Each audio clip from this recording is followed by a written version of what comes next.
Sabe, o controle do diabetes exige um olhar bem atento aos níveis de açúcar no sangue. Mas, e se existisse um jeito de ver um retrato das últimas semanas e não só daquele momento? Hoje, a gente vai explorar um exame que faz exatamente isso: a frutosamina. Medir a glicose no dedo dá pra gente uma foto instantânea, né? Mas para um controle do diabetes que realmente funcione, é preciso entender a tendência, o filme todo. Como é que se descobre a média de açúcar no sangue ao longo das últimas semanas? Bom, essa é a pergunta central que a frutosamina ajuda a responder. E essa pergunta é fundamental porque, como a ciência já mostrou várias vezes, a única maneira comprovada de prevenir as complicações do diabetes é manter um controle bem rigoroso da glicemia no longo prazo. Não tem muito para onde fugir.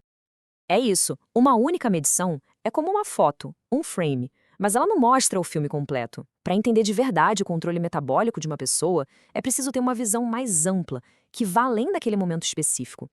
E é exatamente aqui que a frutosamina entra em cena. Ela é a ferramenta que nos dá essa visão de médio prazo que é tão importante. Então vamos lá. O que é essa tal de frutosamina, afinal? De um jeito bem simples, frutosamina é o nome que a gente dá para um grupo de proteínas no sangue que se ligaram com a glicose. Pensa assim, é como se o excesso de açúcar fosse caramelizando essas proteínas. O exame então vai lá e mede o total dessas proteínas que foram, glicosiladas. E aqui está o pulo do gato. De todas essas proteínas caramelizadas, uma delas é a estrela do show, a albumina. Ela representa uns 90% do total. E guardar essa informação é a chave para entender por que o teste de frutosamina funciona como um retrato de médio prazo.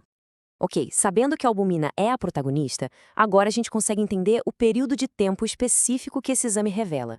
E esse período é de 2 a 3 semanas. O nível de frutosamina que aparece no resultado reflete a média da glicemia ao longo desse tempo. E por que exatamente esse período? A resposta está na meia-vida da albumina. A memória do exame corresponde direitinho ao tempo de vida da principal proteína que ele mede. Faz todo sentido, não faz? Olha que interessante como esse indicador é dinâmico. Quando o controle da glicemia se perde, os níveis de frutosamina sobem quase que na hora. E o mais importante, assim que o tratamento consegue estabilizar a glicemia, os valores voltam ao normal em cerca de 3 semanas. É um ciclo de feedback muito ágil. E essa rapidez toda nos leva, claro, a uma comparação importante com o exame mais conhecido para o controle de longo prazo, que é a hemoglobina glicada, ou HbA1c. Vamos visualizar isso para ficar mais fácil. A glicemia da ponta do dedo mostra o hoje. A hemoglobina A1c mostra a média dos últimos 2 a 3 meses, uma visão bem longa. A frutosamina se encaixa perfeitamente no meio, oferecendo essa visão crucial das últimas 2 a 3 semanas. Então, o ponto principal é este.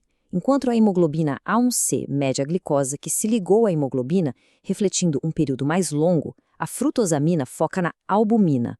Isso dá uma janela mais curta e, como resultado, uma velocidade de resposta muito mais rápida a qualquer mudança no tratamento ou na dieta. E isso nos leva a vantagens bem claras. A frutosamina é especialmente útil em situações onde o teste de HbA1c não é muito confiável, como em pessoas com certas doenças da hemoglobina. Além disso, por ter essa janela menor, ela acaba sendo mais sensível e consegue detectar alterações no controle glicêmico de um jeito bem mais precoce. Ok, a gente entendeu a ciência por trás, mas na prática, qual é o impacto disso? Por que ter acesso ao indicador mais rápido realmente importa no dia a dia do controle do diabetes? A fonte que a gente analisou resume isso de forma perfeita. A frutosamina é um índice capaz de mostrar o resultado de uma mudança no tratamento, seja um remédio novo, uma dieta diferente, mais exercício, mas muito mais cedo do que a hemoglobina A1c. A lógica aqui é poderosa. Um feedback rápido permite que os ajustes no plano de controle do diabetes sejam feitos de forma muito mais ágil. Imagina só, não precisar esperar meses para saber se uma nova estratégia está de fato funcionando. Para a gente fechar, fica uma reflexão. Ter uma ferramenta que consegue avaliar uma nova estratégia em semanas e não em meses realmente muda o jogo. Como essa informação pode transformar a conversa entre os pacientes e as equipes de saúde, tornando o controle do diabetes mais ágil, mais colaborativo. Essa é a grande promessa da frutosamina.